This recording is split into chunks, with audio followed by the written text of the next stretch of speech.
In this issue of Defence Watch, join me, Carissa Seed, as we find out what it takes to convert a road into an alternate runway.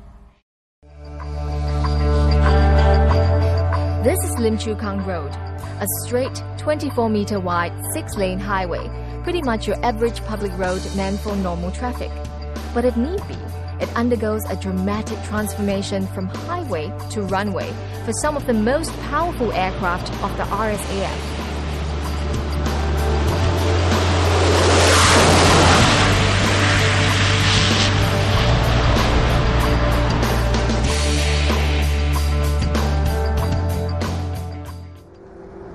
The RSAF has conducted alternate runway exercises on Lim Chu Kang Road since 1986. These exercises demonstrate the operational readiness and capability of the Air Force in delivering continuous air power for SAF missions. The latest exercise, which is the 6th in the series, was held recently in November 2008. 400 personnel from the RSAF's Air Power Generation Command and other civil agencies were mobilized to convert this 2.5-kilometer stretch of public road into a runway within 48 hours. Airbase runways are built specially for the takeoff and landing of aircraft, so there are no obstacles or hazards along the way to endanger aircraft movements. Public roads, however, are a different matter.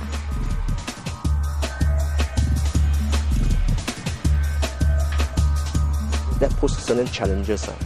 Firstly, we have to ensure that it is serviceable in terms of platform condition. The length, the dimension, the width must also be safe enough for aircraft to take off and land. And we have to make sure that the obstacles like lampposts, railings, trees, or signposts are removed so that they do not fall within the safe template for an aircraft to operate from this area.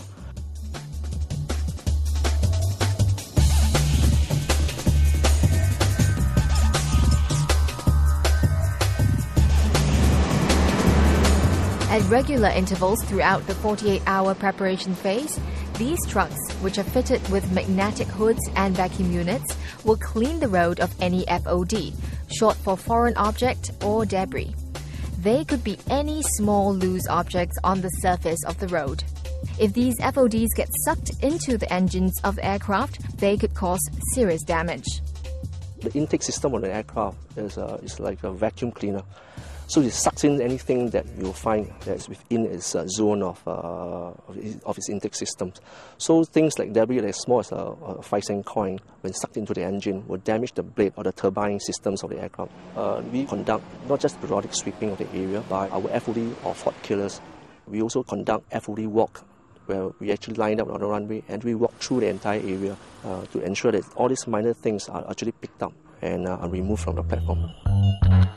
Airfield markers are put in place for pilots to estimate their takeoff and landing points and show them how much of the runway is left.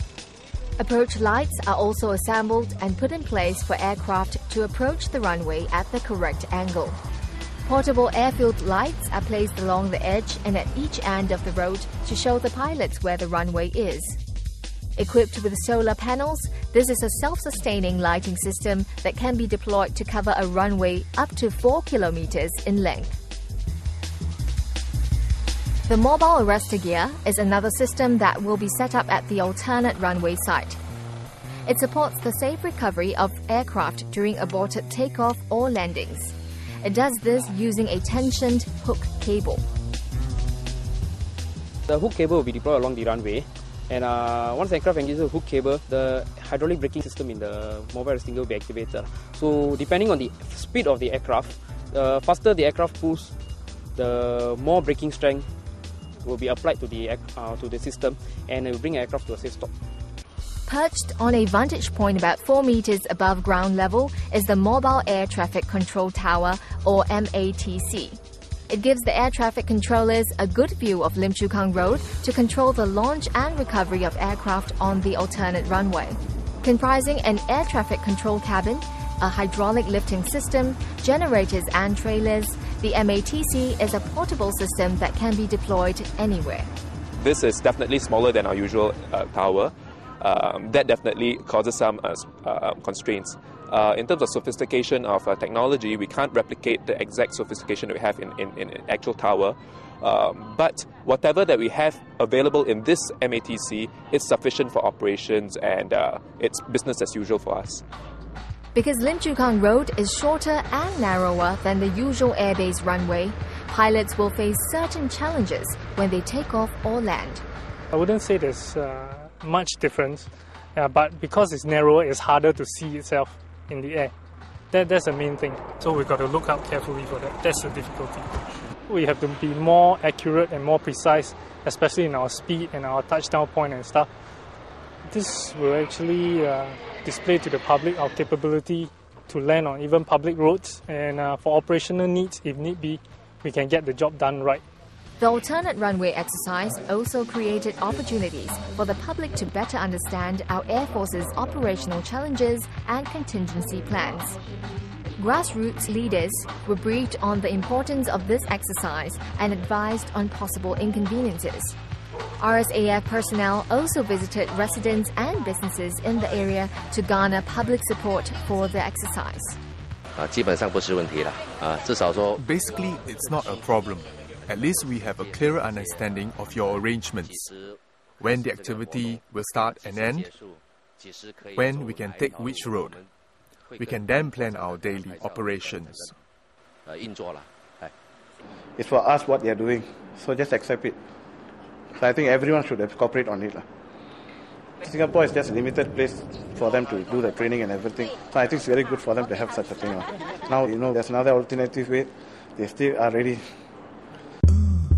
With everything in place, it's all systems go for the F-5 Tigers, F-16 Fighting Falcons and E-2C airborne early warning aircraft to take center stage.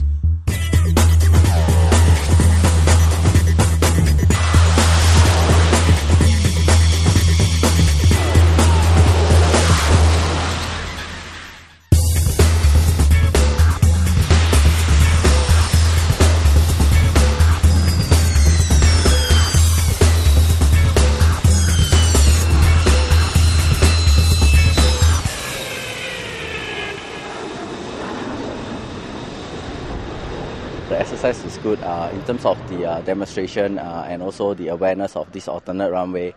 I think it gives the grassroots leaders a very well understanding of the whole exercise. It was great to sort of see operations like this so close up. It was just very well organised. It was spectacular. Well, I am impressed greatly of the performance of your pilots. Well, it's a unique opportunity for my colleagues, and it seems to me it is a public as well.